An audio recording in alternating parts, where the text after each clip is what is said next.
ingenious ideas are born not only in Skolkovo, but far from it as well. A Stavropol scientist made water burn. His innovation roused the interest of Russian energy scientists. Svetlana Nabiyeva found out that energy really can cost next to nothing. This looks like a construction site or a warehouse, all in all a backyard.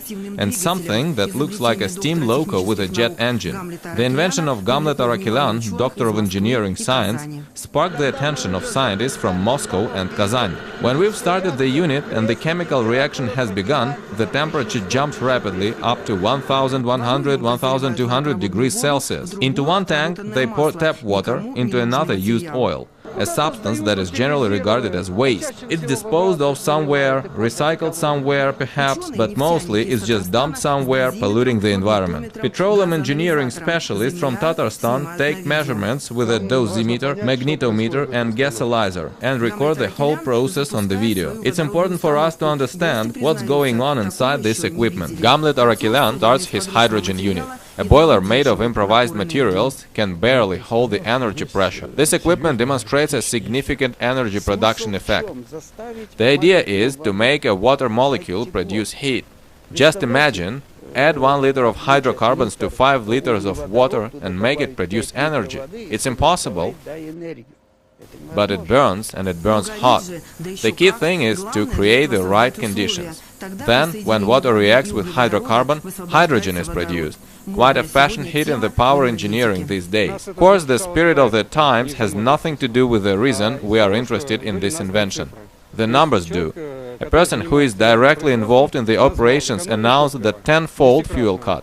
This number is very serious. True, to heat up a boiler like this, 65 liters of diesel fuel is required. For this experiment, they burned 50 liters of water and 10 liters of used engine oil. This steam, coming out of the red-hot boiler, would be quite useful for the petroleum industry, for the production of high-viscosity oil. Today, it is produced with the natural gas being burned, which costs quite a lot. The field specialists need the economic efficiency, the theory scientists need to unscramble the technology. We signed a letter of intent, and the first step was our visit to this site.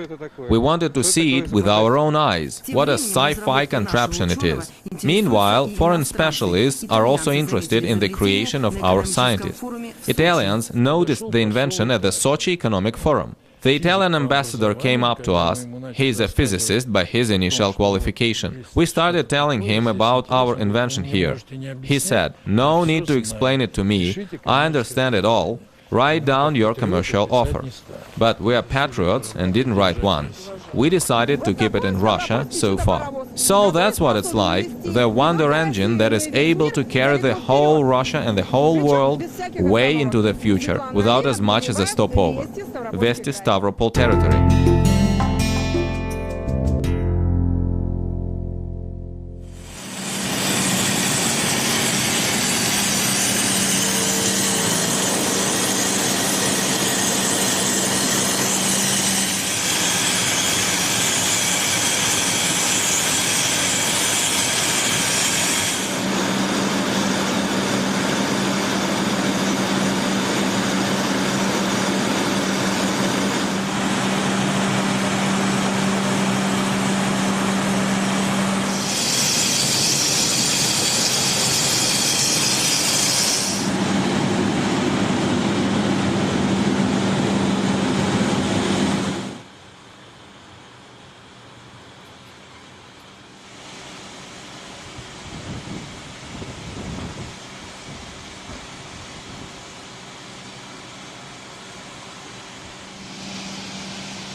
A scientist from Stavropol seems to have overtaken the leading minds of the planet. Gamlet Arakelyan, an esteemed inventor of Russia, registered an invention other scientists in the world only dream of.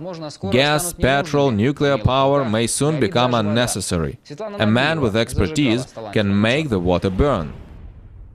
The inventor states that water mixed with a small amount of hydrocarbons in a special way will burn and, which is more, produce a large volume of heat. It's hard to believe because the hydrocarbon I have here doesn't burn on its own, to say nothing of the water.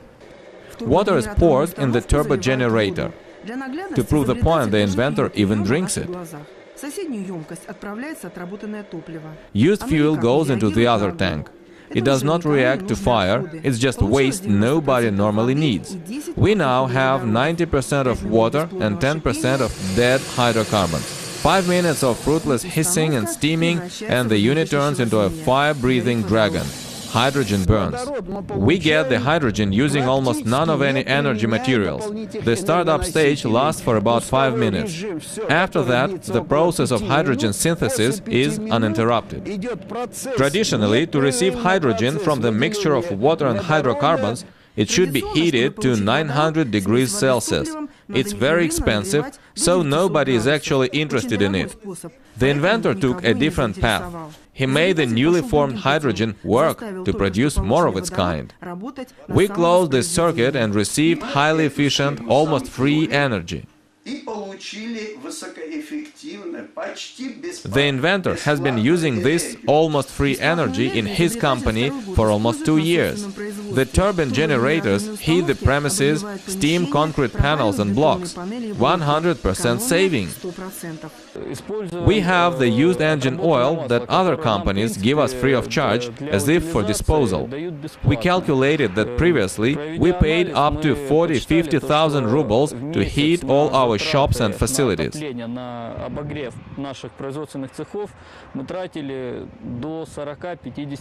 Living premises can be heated this way too. It's the driving force for cars, spaceships and anything in the world, says the inventor. Reviews of Russian leading scientists prove that. The invention roused the interest of Japan and United Arab Emirates. The latter was more interested in the option of water purification with this equipment. The land of the rising sun is looking for an alternative for nuclear power. They budgeted over $4 billion for the procurement of such innovations, scientific discoveries, and they are interested. However, we are not eager to sell it off because it's Russian, it's ours. Japan is interested, but no one in Russia is.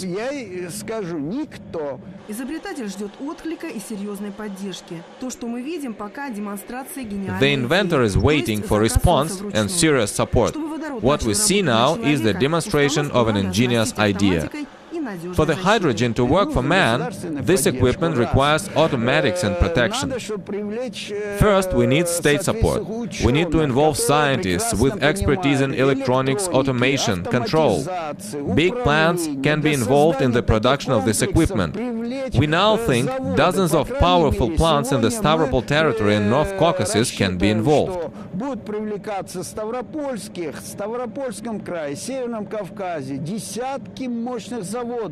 The scientist has said his word. Now it's for the officials to act. However, they are too busy for this, as they always are. Vesti, North Caucasus, Stavropol territory.